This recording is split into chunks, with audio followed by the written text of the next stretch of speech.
Rebonjour tout le monde, aujourd'hui je vous fais l'analyse de XRP Ripple parce qu'on a atteint les objectifs qu'on avait vus ensemble et je refais un petit point, ça a beaucoup été demandé dans les commentaires, même également sur Discord. D'ailleurs n'hésitez pas à rejoindre le Discord, c'est gratuit, vous avez plein de contenu à y récupérer. Si vous n'êtes pas encore abonné, je vous invite à le faire, j'analyse le marché quotidiennement et aussi à lâcher un petit pouce bleu et un petit commentaire, ça fait toujours plaisir. Je refais un petit point rapide sur nos stratégies rentables, on a un service de copy trading 100% automatisé, vous n'avez rien à faire une fois que vous êtes connecté au copy trading, les stratégies s'exécutent et les algorithmes s'exécutent qui n'ont ni sentiment, ils ont juste des objectifs de profit et de rentabilité. Ces algorithmes fonctionnent très bien avec 46 TP la semaine dernière. Vous avez tous les résultats dans Discord avec des rendements qui vont tourner entre 15 et 28% pour les meilleures stratégies sur les 6 derniers mois. On vise des rendements plus importants. On va faire aussi des mises à jour pour améliorer les algos. En tout cas, pour ceux qui veulent rejoindre, c'est le premier lien en commentaire épinglé. En plus de ça, BitGet en ce moment, on vous offre 20 USDT. Donc il vous suffit de vous inscrire sur BitGet via notre lien partenaire, de cliquer sur participer, vous mettez votre email, mot de passe, acceptez les conditions, créez un compte. BitGet qui est d'ailleurs la meilleure plateforme crypto en 2025. Vous cliquez ensuite sur rejoindre copy trading, vous avez juste à mettre votre prénom, email, identifiant BitGet, c'est composé uniquement de chiffres, ça se trouve sur votre tableau de bord BitGet. Vous cliquez sur rejoindre et ensuite vous avez juste à regarder ces 4 vidéos sur configurer le copy trading, c'est une petite playlist de 4 vidéos, la première, la deuxième, la troisième, la quatrième et vous aurez accès à la plateforme et comment la configurer, c'est 100% gratuit. Vos fonds restent sur BitGet, ne vont pas sur la plateforme, c'est 100% sécurisé et vous conservez 100% des gains.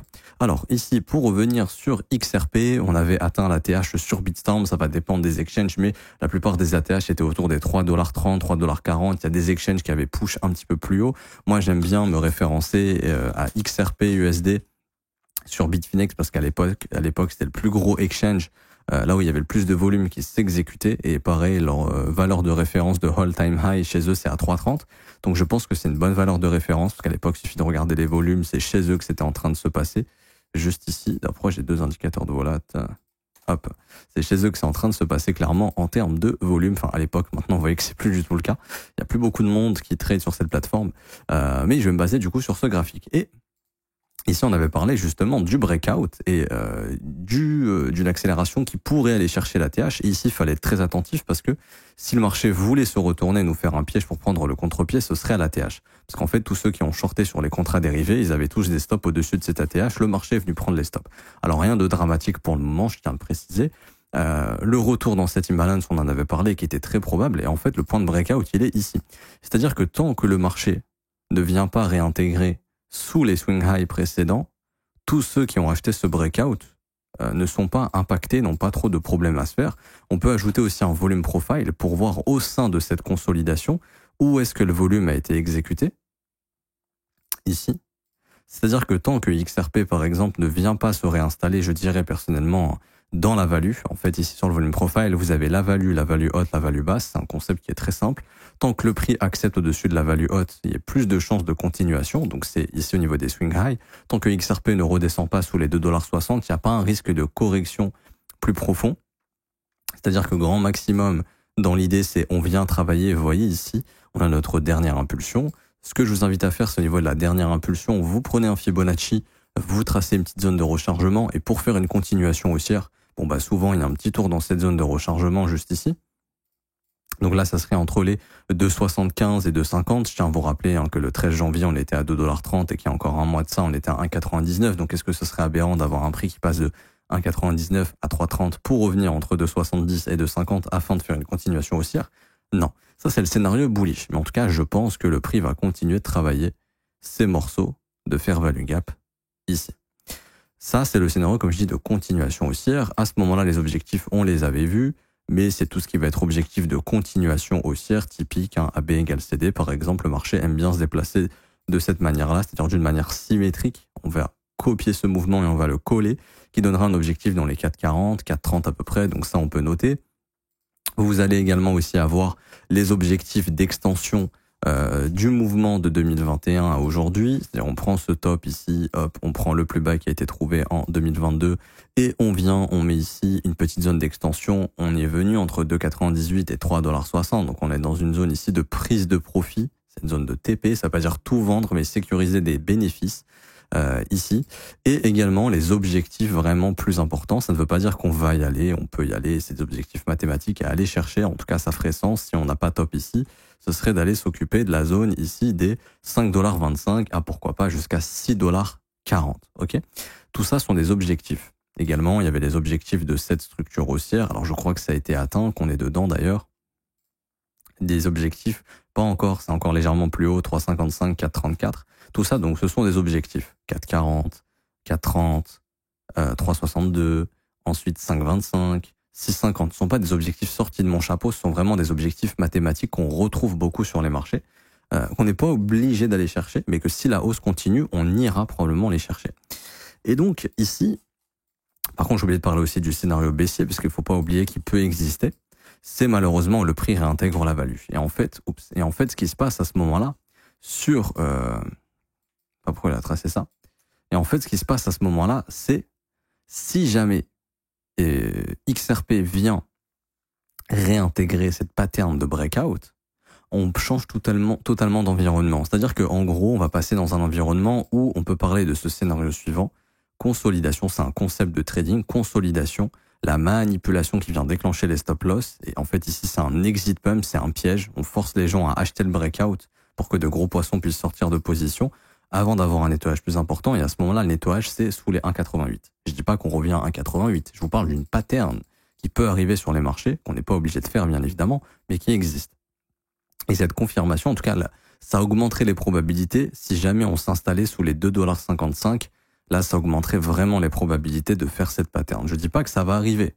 Je dis juste que c'est une éventualité si jamais le marché réintègre sous ces niveaux et que le marché crypto subit un événement sell the news et une grosse correction après l'investiture de Trump. Chose qui n'est pas encore en train d'arriver actuellement. On a juste un petit retracement sur BTC, mais si vous regardez bien Bitcoin, encore une fois, si on prend du recul, vous mettez en daily, c'est juste une structure ici, rien de dramatique, ok. Enfin, je veux dire, c'est toujours une structure haussière, il y a juste une mèche haute, il y a eu un rejet, il y a eu beaucoup de volatilité, on liquide énormément de gens, mais en dehors de ça, il y a rien. Je veux dire, là, on peut pas dire, ah là là, c'est super bearish. Ça veut pas dire que ça va pas baisser le Bitcoin, mais ça veut juste dire que quand tu regardes ton graphique comme ça, je vais le clean ici, est-ce qu'on peut dire que ça, c'est un marché baissier? Pour l'instant, non. Maintenant, il y a des chances qu'éventuellement, cette prise de sommet puisse déclencher un nettoyage. Bah, ça, c'est, si jamais Bitcoin fait ça, là, à ce moment-là, sera plus baissier. Hein, si on commence à accepter sous les 99 000, il y aura, oui, éventuellement, à ce moment-là, un sell the news plus important. Et là, ça pourrait jouer justement le scénario baissier sur XRP. Ici. Et à ce moment-là, les objectifs sur cette pattern de consolidation, manipulation, expansion, c'est souvent la base de la consolidation. C'est pour ça que je vous parle de ce niveau des 1,89, parce que ce serait l'objectif à aller chercher si jamais ce scénario se déclenche. Consolidation, on prend les stops, on exécute beaucoup de volume, les gens rentrent en FOMO, et ensuite manipulation. Pourquoi? Parce qu'en fait, je dis pas que ça va arriver, encore une fois, je dis juste que si on retourne sous ces niveaux, ça peut. Parce qu'en fait, si vous raisonnez en termes contrat dérivé et offre et demande, bah tout simplement, là, il y a beaucoup de vendeurs qui étaient positionnés ici. Ils ont été short squeeze, donc en fait, ils sont sortis de leur position short. Donc ça veut dire que les shorts et les vendeurs sur ce marché, ils étaient en train de contrôler au niveau de la résistance. Donc il y avait beaucoup de vendeurs et beaucoup de shorters ici qui ont joué le scénario retournement. Ça a échoué. Donc on est parti en fait chercher leur short et leur stop loss et leur liquidation. Donc hop, d'un coup, boum, les shorters du marché, ça a diminué comme ça. Et là, actuellement, on se retrouve avec beaucoup plus du coup d'acheteurs. OK? Ici. Et c'est ce qui fait que s'il y a plus d'acheteurs sur contrat dérivé, à ce moment-là, leurs invalidations, elles sont où? Elles sont dans la réintégration du range, voire sous le plus bas du range. Et c'est ce qui fait que si jamais le prix revient réintégrer sous les swing high, qui c'est qui est bloqué à la mort? C'est les longues. Parce que eux, les longues, tout simplement, ils sont majoritaires ici actuellement. Parce que le marché est venu péter tous les stops des vendeurs. Il y a beaucoup moins de shorters ici depuis cette prise de stop. Et si c'était une phase de manipulation, le but c'était de dégager les shorters qui étaient majoritaires, de bloquer un maximum d'acheteurs sur ce breakout, et si jamais le marché réintègre, à ce moment-là, qui il faut aller liquider? Les acheteurs. Et du coup, les stop-loss des acheteurs, évidemment, ils sont où? Bah, ils sont sous ces plus bas. Ils sont là à 2,20, ils sont là à 1,99, ils sont là à 1,87. Et ça, fondamentalement, peu importe ce qui se passe, ça changerait absolument rien. Il faut savoir que le marché, c'est une relation d'offre et de demande et d'exécution d'ordre, et que s'il y a énormément de gens à les liquider, à récupérer des stops sous ces plus bas, le marché, il ira tout simplement, avant de continuer d'aller plus haut par la suite s'il le souhaite. Mais c'est bien une chose qu'il faut comprendre, ok? Donc je dis pas encore une fois que ça va arriver, je vous donne les niveaux à surveiller pour ne pas que ça arrive, et si jamais ça arrive, que justement vous, votre but actuellement ici, c'est de faire quoi? Bah, c'est de récupérer du cash si c'est pas déjà fait, pour éventuellement, si jamais ce scénario arrive, même s'il a peu de probabilité d'arriver, d'avoir du cash nécessaire pour racheter cette zone ici. Tout simplement. Parce que si vous avez acheté XRP quand il était plat et que vous avez pris encore aucun bénéfice à l'heure actuelle, ça peut être intéressant de commencer à le faire, au vu d'une... J'ai demandé en moyenne, hein, mais vous êtes rentré entre 35 et 40 et 45, 50. Donc je prends la moyenne à 45, vous êtes pour la plupart sur des fois 6,3, c'est pas mal. Mais à un moment donné, il faut sécuriser ses gains. Je dis pas qu'il faut tout vendre, bien évidemment, mais il faut récupérer du bénéfice. Il faut prendre des profits, c'est important. Si vous ne le faites pas, je pense que vous allez le regretter pour la plupart. Parce que quand vous prenez du cash, vous hedgez votre position. Ça veut dire quoi? Ça veut dire que je suis full exposé. Le seul scénario qui m'arrange, c'est la hausse. Mais si ça baisse, je peux rien faire et je subis. Par contre, si plus ça monte, je récupère du cash, bah, je réduis mon exposition. Et si jamais à un moment donné, il y a un retracement, bah, si j'ai vendu du XRP à 3,30, je peux remettre un buy limit à 2,80 par exemple. Et puis je remets un à 2,50, etc.